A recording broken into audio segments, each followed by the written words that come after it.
I have always wanted to have a neighborhood. I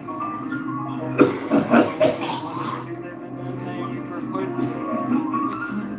So let's make the most of this beautiful day. Since we're together, might as well say, would you be mine? Would you be mine? Would you be my neighbor?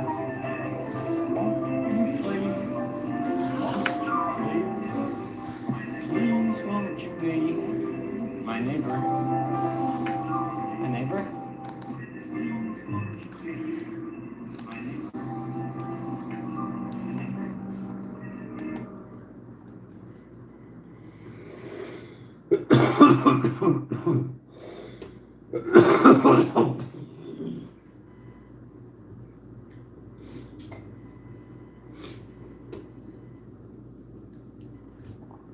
Well, hello, boys and girls.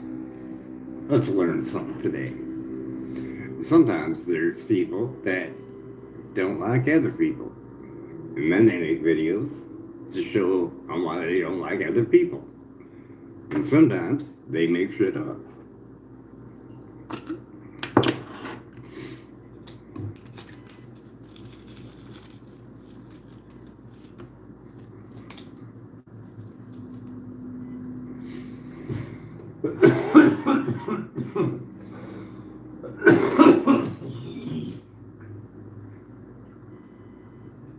If you're not poor, reach out to a poor person, someone that has Medicare, and ask them, is it difficult to get service? They'd be like, fuck yeah. Shit, you'd have better luck going to fucking Radio Shack. What's your address? What's your zip code? Fuck, you need my zip code for it. Fucking batteries. But anyways, so you see all these videos, you see the narrative. Let's say you do that to a white-run adult daycare center. They're calling the police. So when you see the videos and you hear fraud, show me the fraud. And what I mean by show me the fraud, you have to sign off on everything by a doctor. Where are the doctors? Right? I mean, that's part of the system. See, if you talk to a poor person that has that insurance, you ain't pulling anything. For a ride, you have to call, you have to give a large number, and then you get to talk to the person. They're going to want the name, address, the place you're going, the reason why. And then they'll put you on hold, and they'll call that place, and they'll talk to the reception, make sure that you have an appointment there. And then she'll get back online after she looks up the route and determines whether or not you're going to get a ride or bus ticket. All signed by a doctor. So if they're frauding rides, show me the doctor's signature. And let's see him get charged with fraud. If you got no charges against the doctors, then you got no fraud case. Prescriptions, same thing. Medical devices, same thing. You know, when you say, look, they're getting medical devices that they don't need, great. You're not a doctor, but if you're saying it and you're claiming it as fraud, bring them in. Bring in the doctors that signed off on it. Because you have to. You first see a family doctor, and then they say, you need some x-rays, you need this. You get that done. Oh, shit, you need to see a specialist. They give you the appointment. It goes back to the insurance. They say, okay, we'll approve it. Then you get approved. Then you get to go there. And then you get seen, and they say, oh, you need this device. But you don't get it that day. No. It goes back to them. And they're like, are we going to pay for this? Then they sign off on it too. All doctors' signatures. So if they're getting medical devices that they don't need, you got 3 motherfuckers to bring in. Where are they? Where are they? So if there's all 7,000 patients, well, where are the doctors being charged with fraud? If you don't have that, you're just pushing a false narrative. But did you know this?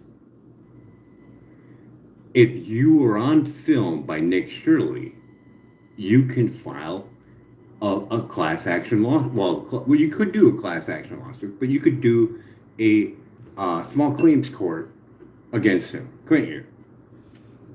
Exactly. And it's important to remember, if you've been filmed and falsely accused, you have options. You can join a class action if many people were harmed, or you can file individually in small claims court.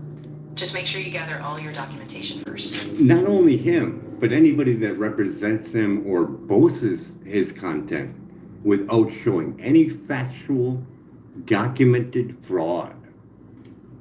Exactly. Yeah, anyone amplifying his claims without solid proof could also be held accountable. So if they're sharing the videos or pushing the narrative, that could be part of the case as well. So if someone in, I believe it was New York, something like they were hustling or scamming on the streets. So if one of them had their tax ID number and their peddler's license and was on film, they'd have no problem putting a lawsuit against Nick Shirley. Exactly. If they have all their documentation in order, like a tax ID and a peddler's license, and they were falsely accused on film, they absolutely could bring a lawsuit. They've got a strong factual basis to stand on, and it would be about proving that the accusation was baseless. After filming them, he walks away and he's like, yeah, none of them are paying taxes. There's no way he's got their tax information. So that is a outright, flat out lie. Exactly. Yeah, without any legitimate evidence or verified source, that claim is completely unfounded. And that's exactly what would make it a lie and grounds for a legal claim. If you're caught in New York without a peddler's license, the fines are astronomical and they keep going up. So it's better off to go pay the $100 and get the license. So they probably do have their license. Now, the only way to obtain that license is you must have a tax ID number to show to get the peddler's license. Exactly, yeah. So most people wouldn't just risk that huge fine. They'd go ahead and get the license, which means they already have a tax ID. So if they were on film, they really do have a documented record, which should be easy to prove. So when we look at the adult daycare centers, and when you want to start one up, you go to the GOB website, and there's criteria in there that you need to meet to open one up, don't you? Exactly. Yeah, the government website lays out all the criteria, things like staffing ratios, required activities, health Can you standards. give me the ordinance for sorry, 9559710 SUBP1? Got it. So you'd want them in that order. MIN, INNRN. That sequence should keep things straight.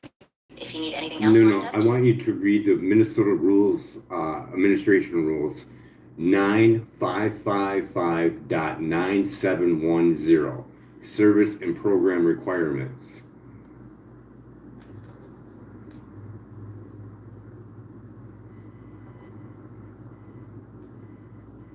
The Minnesota Administrative Rules 9555.9710 outline key requirements for adult day services. For example, if a participant stays over 4.5 hours, they must be served a full meal, meeting 1/3 of daily nutrition guidelines. The center must also provide monthly consultations by a registered nurse and a daily structured exercise program supervised by a physical therapist. These rules ensure both nutrition and health oversight. Look, pay for Tai Chi with your money. Nope, requirement. Exactly. And that's where the misrepresentation happens. The rule